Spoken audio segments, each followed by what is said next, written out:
The door he almost left closed. The fear of healing. This is a story about the awake explorer, whose 25th awakening adventure begins when something he has wanted for a long time finally becomes possible.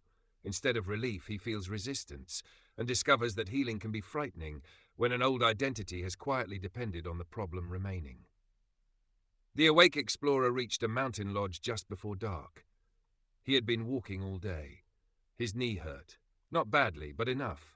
It had bothered him on and off for years. He had adapted. Shorter hikes, more breaks, different shoes. He even joked about it. My reliable mountain complaint. At the lodge, the owner noticed him rubbing it. You should see Elena. Who's Elena? Physical therapist. She's here for the week. The explorer shook his head. I've tried things. She's good, I'm sure. He changed the subject. The next morning, his knee hurt again. Elena was sitting at breakfast. The lodge owner introduced them. She asked a few questions, then said, if you want, I can look at it. The explorer smiled politely. Maybe later. He went hiking instead. Halfway up the trail, the pain returned. He stopped. His phone buzzed. Course correction. Sometimes what you fear is not healing itself, but who you might be without the problem. He stared at the screen. That's dramatic. Then he put the phone away, but the thought followed him. Who would he be without the problem? He laughed. Someone with a better knee? That seemed obvious, yet something deeper stirred. The knee had become part of his story. It explained why he turned back early, why he avoided certain hikes, why he asked others to slow down, why he sometimes chose not to try. It had become useful, not because he wanted pain, but because the pain had acquired a role. Back at the lodge, Elena was reading by the fire. He sat across from her. Okay, she looked up. Okay, what? You can look at it. She examined his leg, asked him to move, then showed him a few exercises. That's it? For now. No dramatic diagnosis? No. No mysterious mountain curse? Disappointing, I know.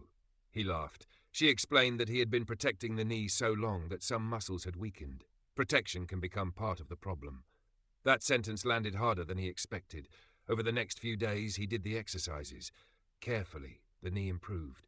Then something strange happened. He became nervous. On the fourth morning, Elena suggested a longer trail. You're ready. The explorer looked toward the mountain. I don't know. You don't have to go. I know. But he wanted to. That was the problem. If he went and the knee held, one old excuse would disappear. If he trusted the improvement, he might have to reconsider other places where he had decided, I can't. That realization bothered him. He had always imagined healing as pure relief. Now he could see why a part of the mind might resist it. A problem can become familiar. A limitation can become identity. A wound can become explanation. Healing threatens all of that. The explorer started up the longer trail, slowly. Every few minutes he checked his knee. Still okay. Then he noticed another habit. He was waiting for pain. Almost expecting it. Almost needing it to confirm the old story. He stopped beside a cliff overlooking the valley. What if it doesn't hurt? No answer. The mountain seemed unconcerned. He continued. Near the summit, his knee tightened slightly. Fear rushed in. There it is. He rested. The discomfort passed. Not every sensation meant danger. Not every memory predicted the future. He kept going. At the top, he sat on a flat rock and looked back down the trail. The victory was not that his knee had been magically healed. It wasn't. He would still need care. He might still have limitations. The deeper shift was simpler. He no longer wanted the problem to tell him who he was. That evening, Elena asked, how did it go? Good. Knee? Good enough, she nodded. And the rest of you? He smiled. More complicated. She laughed. Later, the explorer sat outside the lodge. He thought about other forms of healing, forgiving someone, letting go of a grievance, changing an old belief, leaving a familiar role. Each could feel threatening because each asked, who are you if this is no longer your story? His phone stayed silent. He did not need another reminder. The door to healing had never been locked. He had simply been afraid of what might happen if he walked through it. The explorer stood.